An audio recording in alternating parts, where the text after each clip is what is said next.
Maksudnya itu tidak mempunyai ilmu hitam ataupun ilmu apakah yang orang lain katakan. Jadi murni? Iya, murni. Kami kuat, kami menang di gelanggang ataupun di mana, itu murni dari diri kita sendiri.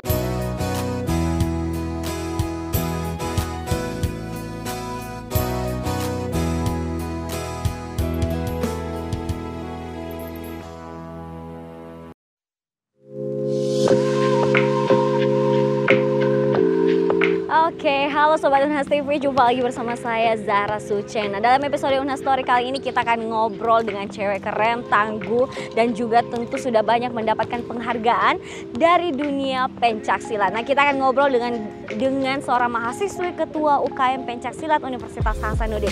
Nah, buat kamu yang masih mikir kalau dunia pencaksilat itu hanya sekedar jurus-jurus menangkis, menendang, dan lain sebagainya, siap-siap pikiran itu akan dibalik oleh mahasiswa yang satu ini. Karena pencaksilat itu bukan hanya soal jurus ya pemirsa, butuh mental yang kuat dan konsistensi dan fokus di dalamnya untuk bisa mempelajari lebih dalam terkait dengan dunia pencaksilat itu sendiri. So, buat kamu yang ingin lebih tahu lebih dalam terkait dengan pencaksilat, yuk ikutin perjalanan kita kali ini hanya di Unhas Story, menemukan cerita menarik di balik mahasiswa inspiratif.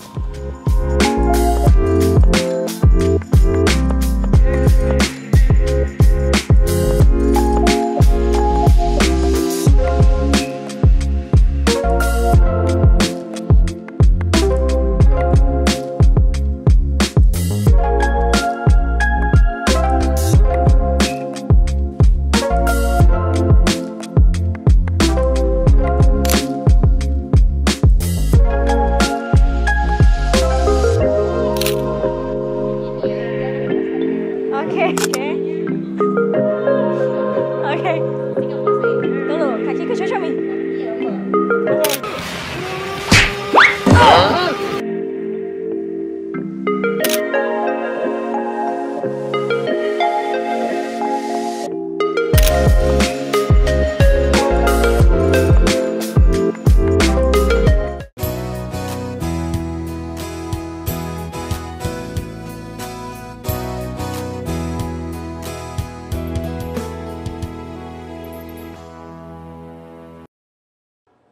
Nah, baik pemirsa, jadi saat ini saya sudah bersama dengan Kayusna Miarni selaku ketua dari unit kegiatan mahasiswa pencaksilat Universitas Hasanuddin. Assalamualaikum warahmatullahi wabarakatuh. Waalaikumsalam warahmatullahi wabarakatuh. Ini saya manggilnya Kak Yus saja ya? Iya, Yusna. Kak Yusna?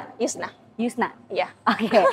Nah, jadi pemirsa, saat ini saya sudah bersama dengan Kak Yusna, ketua dari UKM Pencaksilat Unhas. Tapi tentu ya, sebelum kita ngobrol lebih jauh soal dunia pencaksilat dan berbagai kejuaraan yang telah diikuti oleh Kak Yusna ini.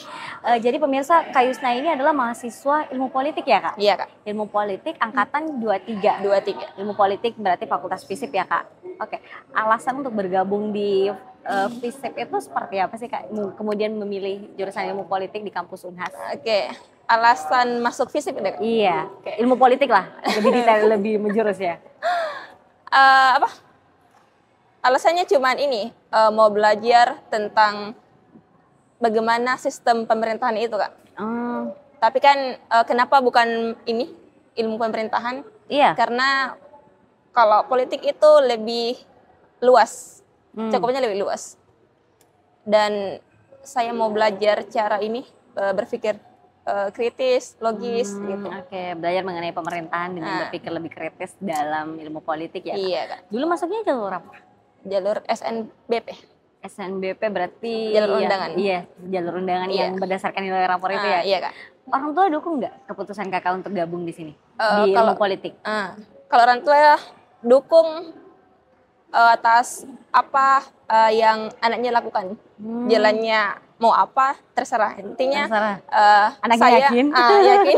Oke. Dan bisa sampai selesai. Tapi aslinya orang Maros ya? Orang Maros. Kenapa kemudian kampus Unhas gitu? Unhas terkenal karena ini salah satu kampus yang unggul, yang terkenal lah di Sulawesi Selatan. Oke, memang karena Unhas ini juga dikenal sebagai salah satu universitas terbaik yang ada di Indonesia ya pemirsa. Ekspektasi dan realita kuliah di ilmu politik Unhas itu gimana Kak? Mungkin ada juga yang teman-teman ya yang tertarik kemudian untuk bergabung di ilmu politik, tapi masih ada keraguan. Mungkin boleh disampaikan Kak. Ekspektasi masuk politik itu tidak terlalu sulit. Iya. Pelajarannya tidak menyenangkan, sangat-sangat menyenangkan. Sangat menyenangkan, tidak terlalu berat juga ya Kak? Iya. Oke. Ini pembelajaran itu lumayan santai. Artinya kita mau belajar. Oke. Iya, kapan lagi belajar ilmu politik santai tapi bisa dapat juga ilmu yang lebih cara berpikir yang lebih kritis lagi ya Kak. Oke. Nah, selanjutnya pemirsa kita akan berbicara nih, ini kan udah kita kenalin nih sebagai mahasiswa Unhas Ilmu Politik angkatan 23 ya Kak. Iya Kak. Oke, selanjutnya kita bicara mengenai dunia pencaksilat nih Kak. Oke, yang buat kita semua penasaran nih, apakah Kak Yusna ini gabung dengan dunia pencaksilat saat baru berada di Unhas ataukah memang sebelumnya udah pernah gabung atau gimana? Sebelumnya sudah pernah bergabung, cuman tidak di sini. Itu bergabungnya di Maros. Maros, itu saat apa Kak? SMA ya? Saat ini SMP. Saat SMP?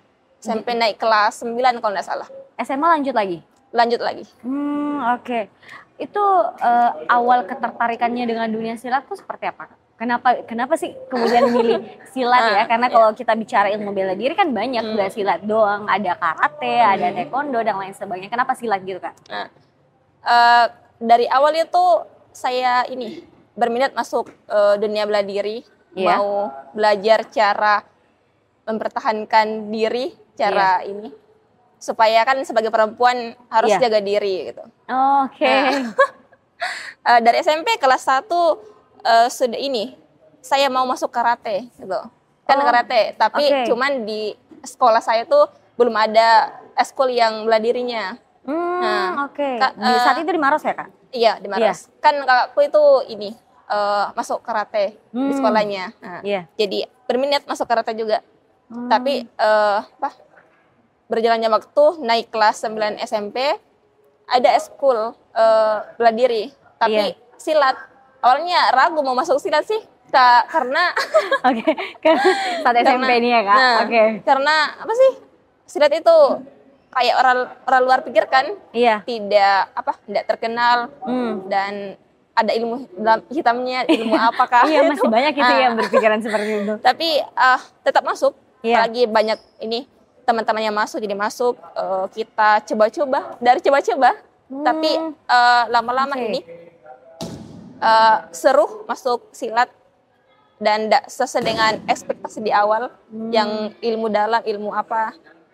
Kita belajar cara mempertahankan ini diri, belajar, dan bukan hanya soal bela diri, kita belajar banyak hal, banyak pengalaman sih.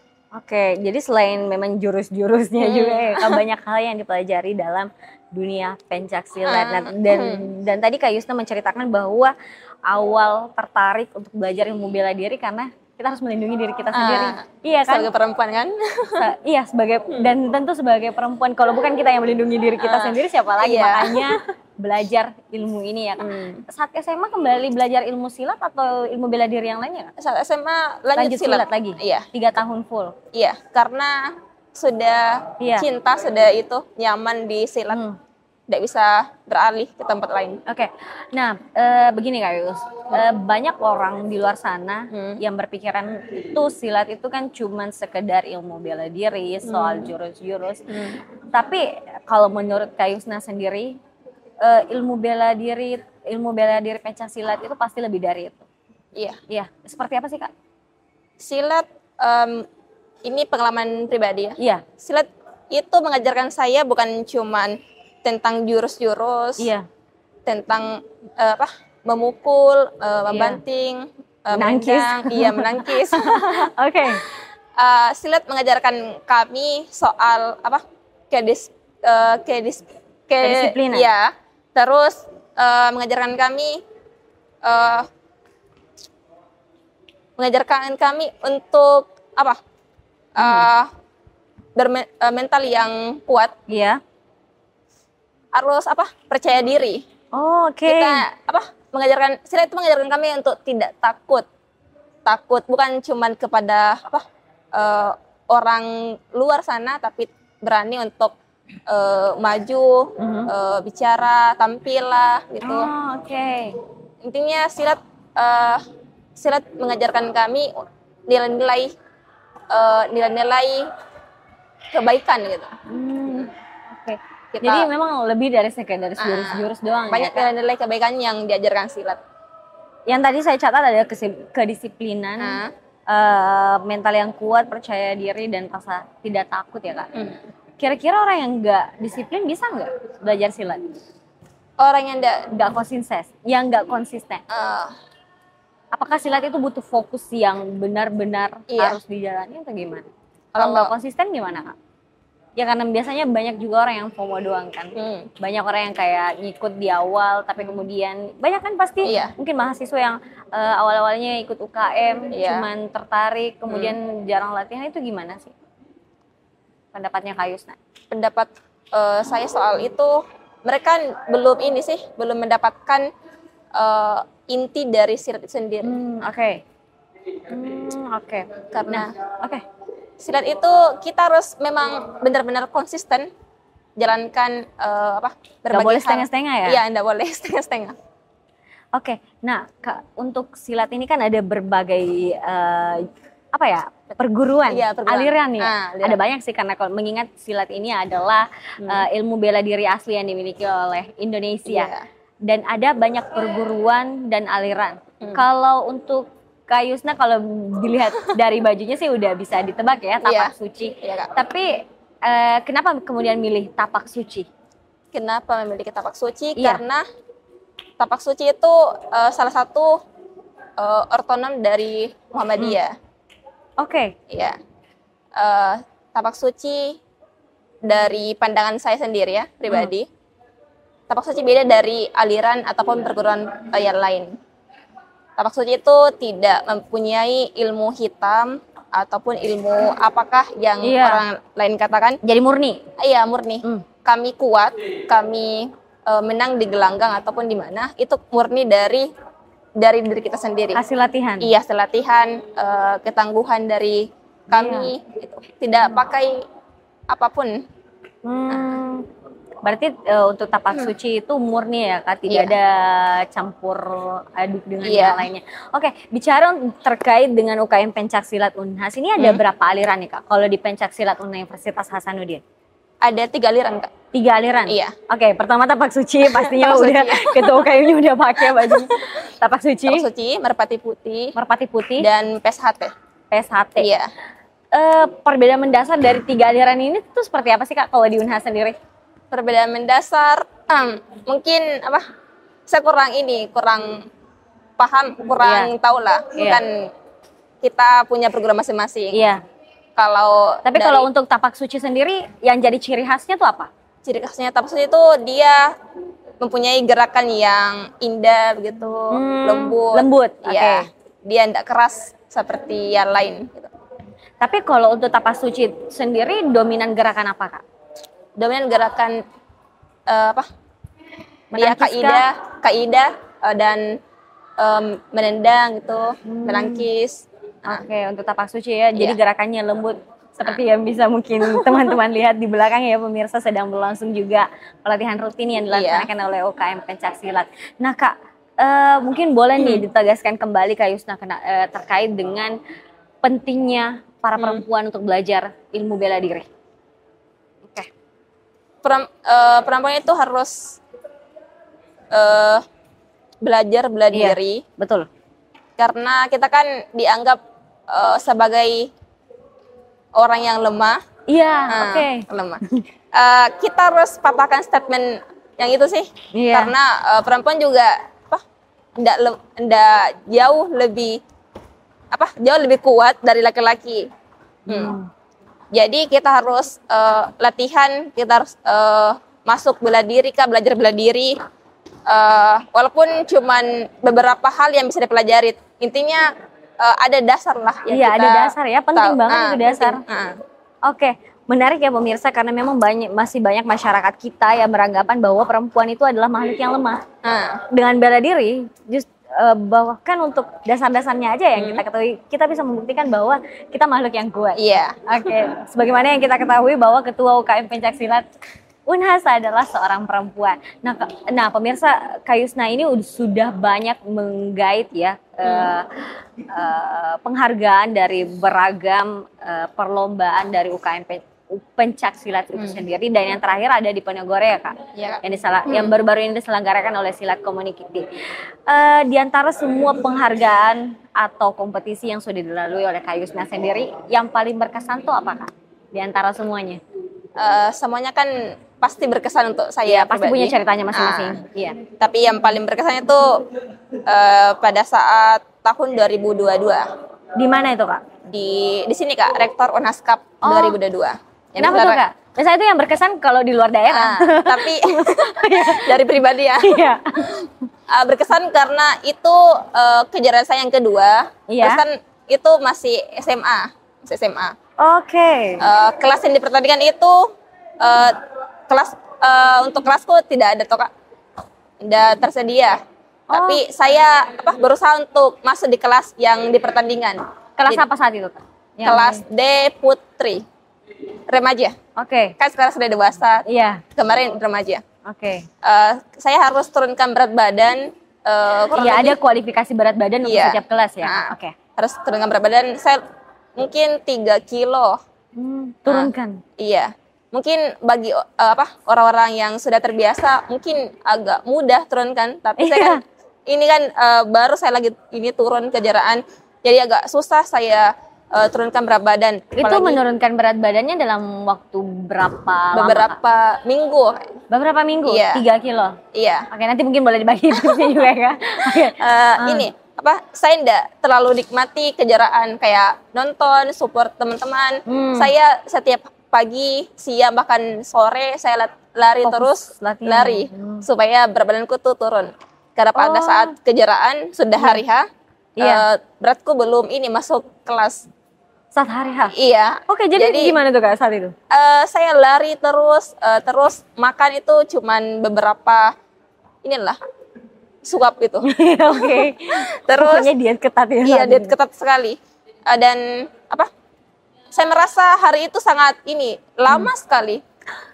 Karena aktivitasku itu cuma lari.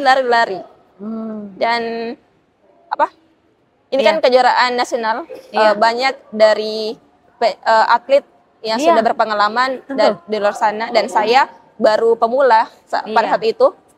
Masih SMA ya? Iya. Terus harus turunkan berat badan dan harus juara juga. Jadi lumayan berat untuk saya karena harus latihan lebih keras lagi. Tapi berhasil ya Kak untuk menggait juara saat itu, alhamdulillah. Saya itu sangat terharu walaupun dapat juara 3, tapi sangat dengan pengorbanan tadi harus turunin berat badan dalam waktu singkat. Kemudian saat itu juga masih SMA ya Kak. Iya. Menurut Kak Yusna itu gimana sih caranya biar konsisten untuk menang dalam setiap perlombaan yang ada? Apakah ada trik khusus yang Kak Yusna terapkan setiap kali ingin mengikuti kejuaraan? Iya. Sebagai atlet kewajiban itu latihan rutin tiap hari. Iya, wajib. Mungkin 2-3 kali dalam sehari. Paling tidak minimal satu kali dalam satu hari. Selain itu kita kan walaupun persiapannya sudah mantap, sudah anggap kita bisa, tapi kita tidak bisa melawan takdir. Iya betul. Jadi seberapa keras kita berusaha pasti. Jadi doa dari orang tua, terus gak lupain jalur langit juga. Jalur langit Liga Utama. Itu juga 3 ini harus kita dapatkan, harus kita usahakan sebelum bertanding. 3 ini tadi latihan rutin, doa dan restoran tua. Terus jalur langit. Nah Kak, dibalik untuk UKM Pencaksilat sendiri itu latihan rutinnya tuh setiap hari apa biasanya? Kalau kami kan ada 3 perguruan. Iya, 3 perguruan. PSHT. Jadi PSHT, Merpati Putih, dan Tapak Suci. Iya. Tapi kalau latihan masing-masing cabang beda? masing-masing. Tapi kalau latihan atlet kami ini sama. Ya. Itu dari hari Selasa, Kamis, Sabtu. Mulai dari jam 8 malam sampai jam 10 malam. 3 kali dalam seminggu ya Kak? Oke. Beda dengan latihan cabang juga. Oke. Nah Kak, kita kan salah satu dalam pembelajaran dalam pencaksilat itu adalah terkait dengan kekuatan mental yang kita miliki. Iya. Apalagi ketika kita udah mau tanding. Pernah gugup nggak pas mau tanding gitu? Tiba-tiba merasa gugup karena ternyata lawannya udah atlet senior gitu. Itu gimana Kak? Kalau gugup, mungkin tiap pertandingan gugup. Iya. Sebelum pemanggilan itu pasti gugup. Cuman kita harus tanamkan pada diri sendiri bahwa kita pasti bisa lawan. Walaupun mereka, kita sama-sama makan nasi, sama-sama manusia kan, menempatkan posisi yang sejajar dengan lawan kita ya. Dan satu triknya itu saat kami masuk di gelanggang, yaitu berteriak supaya beban dalam pikiran itu keluar. Makanya para atlet sebelum tampil tuh mereka berteriak. Kalau berteriak itu sebenarnya melepaskan beban yang ada ya. Oke. Itu bukan sebagai ini kita kuat, kita atlet, tapi itu sebagai penghilang beban. Biar agak lega ya mau bertanding gitu ya Kak. Oke. Nah Kak, dalam dunia pencaksilat ada nggak atlet profesional atau atlet senior yang Kakak lihat sebagai seorang idola? Atlet senior ya? Iya. Ada nggak? Sejujurnya semua atlet yang saya tonton yang di televisi, di YouTube, semua saya idolakan. Tidak ada yang menonjol kan sih? Oh belum ada yang menonjol ya, tapi pasti ada pembelajaran yang diambil dari situ ya. Karena saya idolakan diri saya sendiri sih. Ya harus untuk memotivasi diri sendiri untuk terus bangkit dalam setiap pertandingan ya Kak. Oke, nah selanjutnya nih Kak yang membuat saya penasaran, apakah karena latar belakang ilmu politik kemudian Kakak ini berani untuk mengambil jabatan sebagai ketua UKM pencaksilat atau gimana tuh Kak? Awal ceritanya menjabat sebagai ketua dari UKM ini seperti apa? Awalnya kan saya masuk di sini bergabung di UKM dari maba angkatan ketiga. Jadi mungkin para senior melihat saya sudah melihat semua hal yang dalam UKM. Mungkin mereka merasa saya sudah banyak belajar dari senior-senior. Jadi mereka memberikan saya amanah untuk jabatan ini. Oke, diberikan amanah, kemudian menerima. Untuk selama periode Kak Yusna menjabat, ada nggak program atau inovasi terbaru yang diusahakan atau dikembangkan di UKM pencaksilat ini? Untuk saat ini kami ada 2 program yang unggulan sih Kak. Oke, apa tuh? Satu unggulan, satu program baru. Oke. Yang unggulannya itu yang ini, Rektor Unhas Cup, kejuaraan nasional pencaksilat. Ini kejuaraan 2 tahun sekali. 2 tahun sekali? Iya. Untuk pelaksanaannya nanti tahun 2025 ya? Iya, bulan Juli mendatang. Bulan Juli, bulan 7 berarti, ini kami mempersiapkan dari awal kepengurusan. Karena kita harus benar-benar mempersiapkan supaya acara ini sukses. Kan ini kan kejuaraan nasional, bukan hanya di Sulawesi, bukan hanya Sulawesi, tapi se-Indonesia. Iya. Nah, itu tadi program unggulannya Rektor Unhas Cup Juli 2025. Program barunya apa, Kak? Kami program barunya itu Go to School. Go to School? Iya. Kami datang ke sekolah-sekolah untuk memperkenalkan silat, khususnya UKM pencaksilat di Unhas. Itu baru ya Kak? Iya baru. Selama kepengurusannya Kakak? Selama di UKM baru tahun ini programnya ada. Nah Kak, yang menjadi pertanyaan nih ya, kalau kita lihat di belakang ini kayaknya ada yang kecil-kecil juga nih pemirsa. Kayaknya bukan mahasiswa ya? Bukan Kak, bukan. Iya. Apakah UKM pencaksilat ini terbuka untuk umum atau gimana? Apakah hanya khusus untuk mahasiswa Unhas atau gimana? Tapak Suci ataupun UKM silat itu terbuka untuk umum. Bukan hanya mahasiswa Unhas, tapi pelajar ataupun mahasiswa di luar Unhas ya.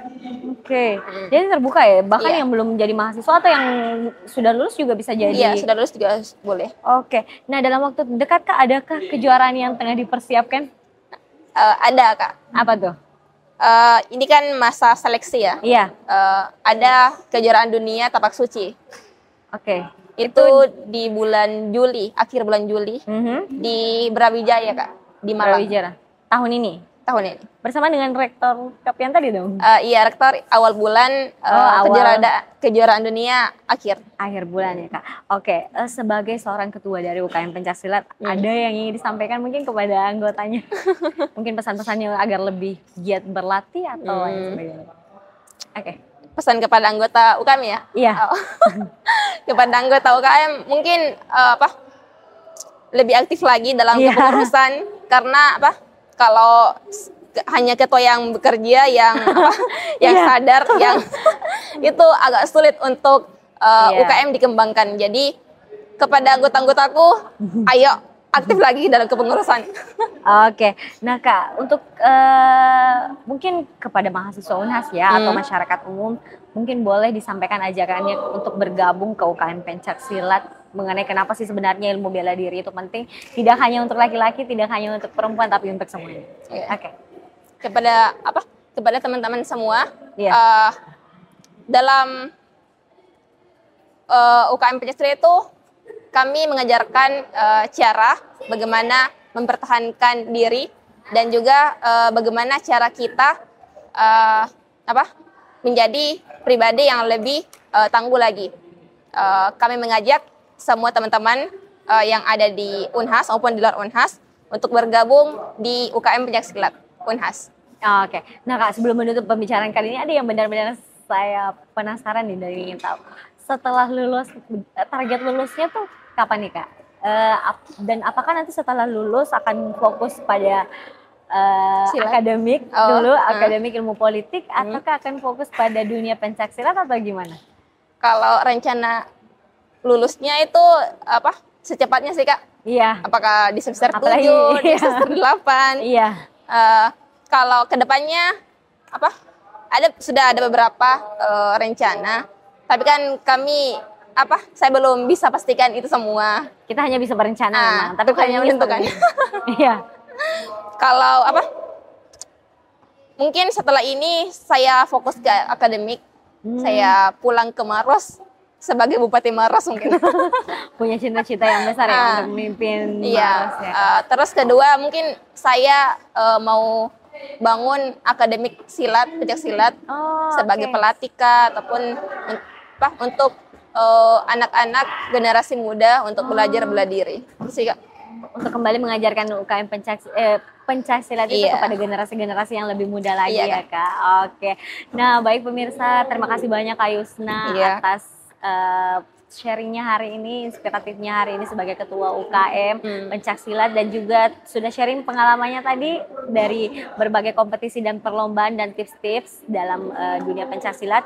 Dan perlu diketahui pemirsa bahwa ilmu bela diri itu memang penting, tidak hanya untuk perempuan, tidak hanya untuk lelaki, karena yang bisa melindungi diri kita sendiri hanyalah diri kita. Makanya kita harus punya dasar dalam bela diri untuk melindungi diri kita. Nah sekali lagi saya ucapkan terima kasih banyak kepada Kak Yusna atas waktu dan kesempatannya untuk berbincang bersama.